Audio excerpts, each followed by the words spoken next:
Hey, FableThan here, and welcome to part 13 of our art journey. Last week, I mentioned that I was going to be starting a new, larger project, and that I am going to be using this series to help me improve my art towards that project. And as you can tell from last week and this week, we are working with animatronics.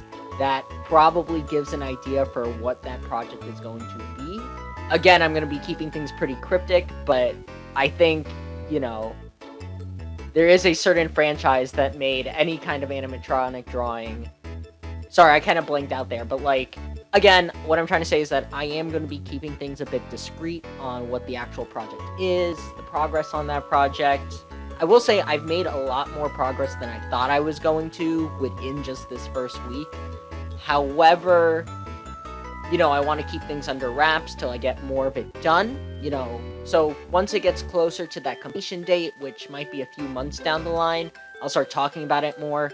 But I'm sure that from last week and this week's video, you can kind of have a certain idea of what it is. I mean, there's a particular franchise that has made the concept of animatronics kind of turn people's attention to a certain way. So yeah, there's not much I can do about that, but hopefully it's still interesting. Hopefully you guys are here for it. Like I said, I'm not going to be doing too much artwork of other intellectual properties on this channel because I've been trying to keep this channel more for original content that I make.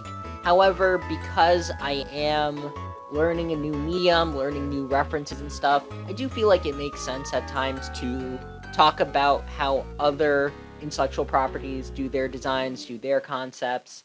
So, kind of dancing around that bush. Some videos in the future, I may be talking about FNAF. Some videos like this video, I will be talking a bit about Chuck E. Cheese because we're building animatronics. Or not building animatronics, we're drawing animatronics. And if you watched last week's video, I might add a card at the top of this video. But if you've watched last week's video, you'll see that I kind of did a baseline drawing for how I think animatronics should look. I really based that image off of kind of the FNAF art style of things, but I also feel that partially of what can go into really good animatronics designs, especially for endoskeletons, is to kind of look at real-life examples. Again, FNAF is based off of Chuck E. Cheese, but you'd notice that there are some changes that Scott Cawthon did to his own final designs for his animatronics that is very different to the typical Chuck E. Cheese animatronic design. I am going to be showing up some of the references I used for this video, primarily one endoskeleton that I found, and some pages from a Chuck E. Cheese setup manual for a stage, like a stage at one of the restaurants. And one of the interesting differences I saw was that actual Chuck E. Cheese animatronics don't have legs, which makes sense. They're meant to just kind of stand in place on a stage. So that's really interesting to me because if you look at the Scott Cawthon designs, whether it's through the endoskeletons in FNAF World or Security Breach or whatever other media game that he's brought out, his endoskeletons have working movable legs, which makes sense. These were supposed to be animatronics that could kind of walk around. So it was really fascinating to see that kind of creative difference. Not to get too much into copyright law, but because I don't even know if Scott Cawthon was considering that, but it is a very interesting decision for him to go into a more robotic design than your typical just stage animatronic. It definitely helps the lore out a bit more, but I don't know, I just found it really interesting when I came across it. So for this video, I am just kind of drawing my own reference of the Chuck E. Cheese animatronic endoskeleton that I've found online. Granted, there are some limitations that I've noticed with this first drawing that I'm really excited to kind of work on and improve in future drawings. Primarily, the first limitation is that I don't have an engineering background. So even though I'm drawing a lot of pieces in place, I don't personally understand kind of the mechanical behaviors or mechanical interactions that would be needed to get it done. So I do feel that it creates a more flat or basic design to this drawing I'm making right now.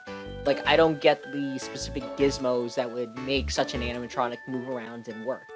So I don't know if that's something I'll be able to improve on, right? But it will be interesting to see if I can find some, articles online or some information online that can help me differentiate, help me understand machines a bit more, and kind of work from there. If I can find some kind of information that can teach me how to design a robotic hand, that would be very interesting to kind of look into towards improving my designs.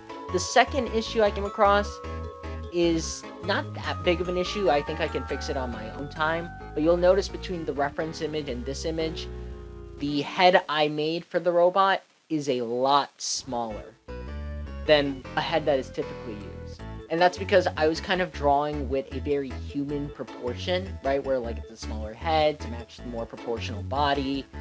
Whereas most stage animatronics, they go for a more larger head design to kind of fit the feeling of a cartoon character. So there is just this understanding that as a choice of habit, I will have to kind of adjust my drawings to fit those larger head designs, which isn't that big of an issue. I just thought it was interesting to point out. But yeah, let me know down in the comment section below your thoughts on how the drawing came out, or your thoughts on how you feel about these upcoming projects I'm going to be working on.